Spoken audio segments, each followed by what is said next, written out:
step link, or are we good? Nah, we're good.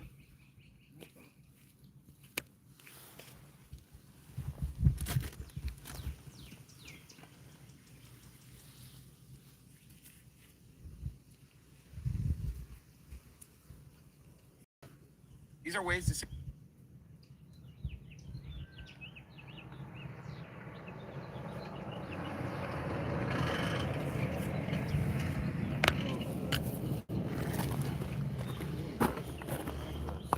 Right? They're the best. Hey, KBN, what is going on? Look at the size of this. Now, that is not a swarm. If you look closely, they've got honeycomb on there. So they have built out. And they have not been there long, but long enough to build something. We're in Douglas, Arizona. Welcome, welcome. We're live on YouTube and we are live on TikTok. Oh, God, what the heck's going on, Hosh? Yeah, it's hot. It's a hot one. Oh, my God. Hi, everyone. Every day. Holy cow, Killer Bee Nation. I'm Reed Booth, Killer Bee Guy. We're in Douglas, Arizona, right on the border. Say good afternoon, Hosh. Good afternoon, Hosh. Aw, yeah, rehearse. Takes a lot of rehearsing to do that, you know. Anyway. About an hour in the mirror every day. I know, and I do that. And then I start rehearsing. Then what? Did you hear that? Oh, what? Let the shenanigans begin. Oh my Lord. Yeah, we have a. We were gonna just knock this out because we don't film all vids that we do, or all removals. We film all the vids we do. We don't. We sure do. Leave me alone. We sure do, Reed. We film every vid that we do. Anyway, it's on Friday. Not every removal by any means, because time and expediency is also how interesting it is. This one's interesting because it is strange in that the hive. It's a hive, not a ball of bees in a tree. It is a ball of bees in a tree, but they built comb, and that makes it a hive. So the only difference between a swarm and a hive is that millisecond they decide to live somewhere. Voila! They have decided to live. They decided. And unfortunately, they didn't ask right, me about a damn thing. Right next to these people's driveway here. Yeah, we actually talked to the neighbors here, wonderful folks, and told them what the hell's going on. Now I'm gonna see if I can. Oh, God damn it! Yeah. So we're not romantic about. Not at all. I suppose I should put my net about anything, actually. Not romantic. No, not romantic at all. I'm too merciless realist. We're not gonna. There isn't enough comb to save or anything. We're mitigating the threat because we're right in a neighborhood, right here in Douglas, Arizona, Cochise County, the wild, wild west. Now these are Africanized honeybees, and we really don't want them to light up that much. And you see the slope of this down here. Yeah. What about big blues? I think that if we stand back here and hit them, that hopefully they won't have a chance to light up. Right. But I just wanted to show everybody. You can see the comb underneath there. Now this is such a weird, every time I go down 6 inches, that's a foot higher. Right. Which doesn't make any sense, but it seems like it. And I was going to try to pull that branch down. This is a mesquite, and there's just no way that's going to happen. Or no, it's not. Is that a mesquite? Yeah, it is. I think it's a Chilean mesquite, actually, is what it is. Yeah. Different types of mesquites. But you can see that white comb under there, guys? Yep.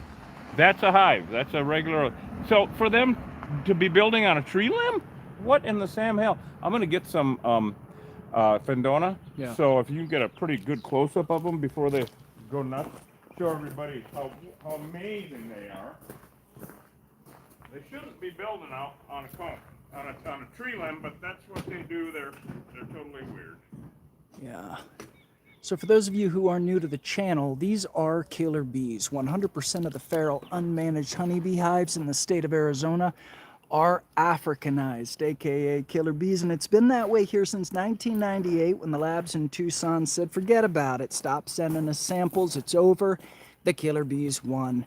These were created in a laboratory in 1957 in drone comb over there. Sao Paulo, Brazil.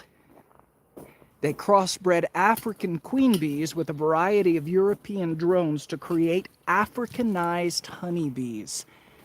They're awesome. They build very quickly. Man, there's a lot of bees there, Reed. My God. Yeah. Can you And get a close-up of 'em? yeah. Trying to pull this damn branch down, but you know, it's all full of thorns and shit. Yeah. All Now right, I they gotta look let it like go. It's honeybees really tough. because these they these are trees honeybees. are so tough. All right, so that ain't gonna happen. I'm gonna go ahead and give them a little nuke here. Okay, you got it. So we're gonna make quick work of this. Like I said, and of course I'm caught up on a tree here. Now these bees are hyper aggressive. They're psycho honeybees. They kill people, they kill pets, they kill livestock, and they're spreading all over the place. This Yeah, bee wins. This is the better bee. We're here to mitigate the threat. That's all we can do. We're not going to exterminate all the Africanized honeybee God, hives. if we could, but In it's the impossible county, in because the you know state, this anywhere. one hive after a short period of time would be spitting out swarms, Of course. and there'd be 30 new hives from this one hive every single year. And by a short period of time, you mean like next week? Like next week. Yeah, Well, you they're remember crazy. Momo's ghost hive? I mean, sure they had do. built so much in 6 weeks it was ridiculous, Unbelievable. and built up. Yeah. What the hell is that about? I've never seen that. Yeah. And so it's really phenomenal. These guys are a worthy opponent, I call them. So you see the bees leaving and then some coming back. They're going to work. This is what would be, say, under a floor of a shed if it was brand new hive. And when we'd be looking at where they're coming and going, that would be, you know, what we're seeing. See them coming back? You can see them coming back and leaving. Well, they're coming back from work. They have nectar and they have pollen. And that's what they do. The problem is they do it better than our native pollinators, and they starve them out. How many was it that one hive starves out every year? 30? Well, every month. Every month? The amount of nectar Yeah. that these bees gather in 1 month can rear 33,000 native bees. Holy crap. Yeah. And given that native bees are mostly solitary, that's a lot of native bees. These guys, you know, I mean, there's probably about 10,000 bees right there. Because of how the breeze is, I'm going to have you maybe come over here or something. Because the drift, you know. So whenever you're using this stuff, you got to think about the drift. So I'm going to start knocking them down, and we're going to do this so that it makes it safe for the hood. Oh, see them contracting? So we're trying to sneak up on them so that they can't just attack everything and everyone. So this is a pyrethrin. Do you want me to hit them on this side? Yeah, you know what? I got to switch lids out because we ran out of this one. Oh, wow. Hold on.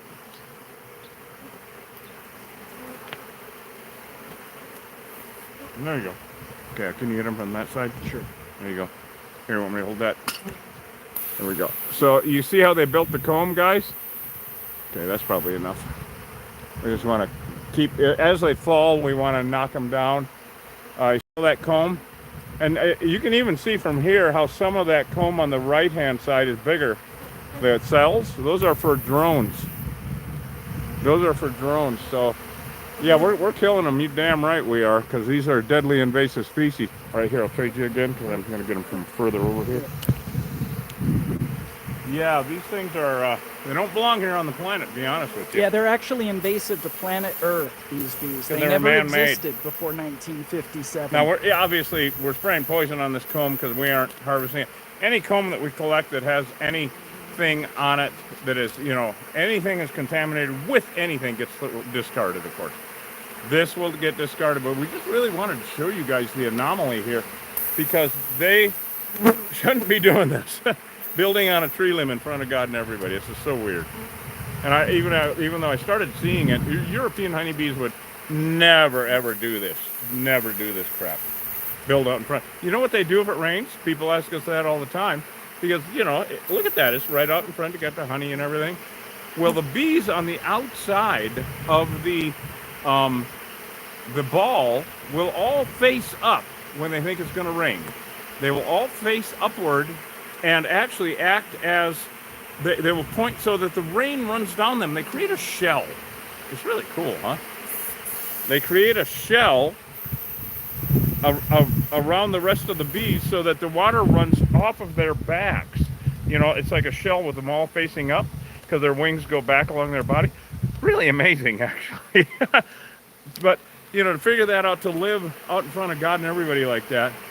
Well, they're brazen. They are brazen. They're hussies. And they can be. They're hussies. They're brazen hussies, They and they can be, because if anybody disturbs them, they'll just all jump on them. They'll all attack and they'll kill. They'll kill whatever comes out so they can do this. There's no need to hide. Look at that. Now, this pyrethrin goes inert in a few minutes, actually. It doesn't stay active. And that's a good thing about it, of course. But this is another removal successfully done before someone got killed. My God. Now, this is only around a little less than, I think, less than 2 weeks, you said, right? They noticed them? Right. And yeah, they built that. Now, we've seen them build a lot more in 2 weeks. We just never know what the hell they're going to do. And of course the guy said, you know, hey, I thought they'd go away. Exactly. They don't go away. They dig in, they double down, and Yep. they'll kill you if you get near them. Yep, especially when they're at this level. So basically, we just wanted to bring you guys along for the ride. This is a prime example of a weirdness of a killer beehive, once again, out in front of danger to everybody, anybody walking by or anything. Then they will attack totally unprovoked. We just never know why. And you see all the nubbins on the tree. On the left over there. Yeah, they had whatnot. big plans here. They had big plans. They were gearing up for the weekend. You know what? They got a hold of the HOA and were waiting for the approval. Of course they were. Of course they were. Yeah. So, Killer Bee Nation. All right, well, I guess we can just kind of... I'm going to knock that comb down and spray some automotive undercoating up there. Well, I wish you would, then hand And me that'll that. do it. No, hold on, let me climb out of my hole. Climb out of my dungeon here. All right. All right, so we're going to knock that comb down now, and of course it's useless.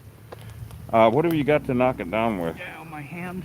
Oh, look at this guy. Jeez, a Friday. I would only had dreams of reaching that. Wow. Yeah. Boy, that's some slop. Nectar, slop. Stuff. Yep. Nectar, and they were going to start laying eggs. Oh, yeah. So they hadn't started laying eggs yet. They were collecting nectar and pollen, and Yep. yeah, but you know, when they do get around to laying eggs, which is very shortly because they have to make the cells for it, the cells are interchangeable.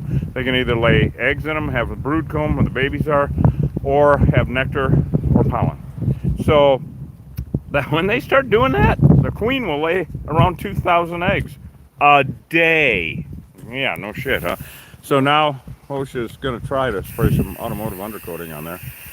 Now this is the stuff that masks the pheromones the best that I've figured out, besides cutting the limb off, and I'm not going to do that right here. There's no reason. But put a good coating of that on there, host. So, yeah, Killer Bee Nation. Boy, that was, we just wanted to bring you along. Nice little, it's 100 degrees down here in Douglas already. It's supposed to be 106 on Sunday. God, I hope we don't get any calls down. Yeah, I mean, 106. Cooling vests, yay. I mean, we're alive, so. Anyway, we appreciate you guys, Killer Bee Nation. Go to killerbeeguy.com, get some honey.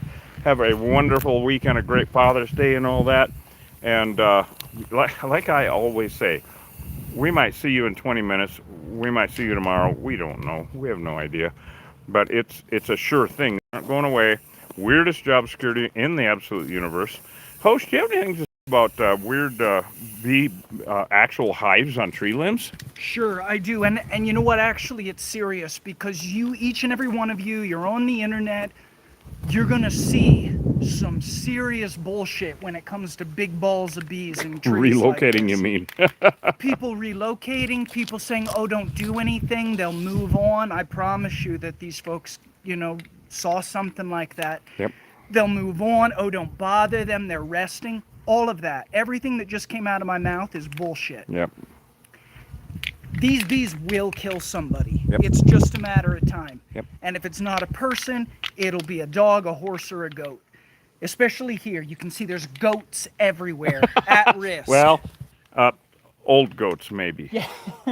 Calm down, What's everyone. the Calm down. Cabron? Cabrón, yes, un cabrón guapo nomás, okay? Entonces, okay, back to Hosh. But for reals, though, you need to call an exterminator. You Yeah. see a ball of honeybees in a tree like this, call an exterminator. Feral honeybees have nothing to do with your crops. Yeah, I your know food, you're real yeah. worried about your crops. Yeah. They have nothing to do with your crops. They have nothing to do with anything except this. Competing with native bees for resources, inbreeding native plants, messing up ecosystems, destroying biodiversity. That's Call it. an exterminator. Yeah. Call an exterminator, and at best, these things are going on. Worst case scenario, somebody gets really, really hurt. Exactly. Always exterminate a feral honeybee hive. I don't care what state you're in. Never relocate a feral honeybee hive. We'll see you guys on the next job. Love you guys. Here you go, Hosh. See you guys later. Have a great weekend, everyone, unless we see you in 20 minutes. Then I'll say it again.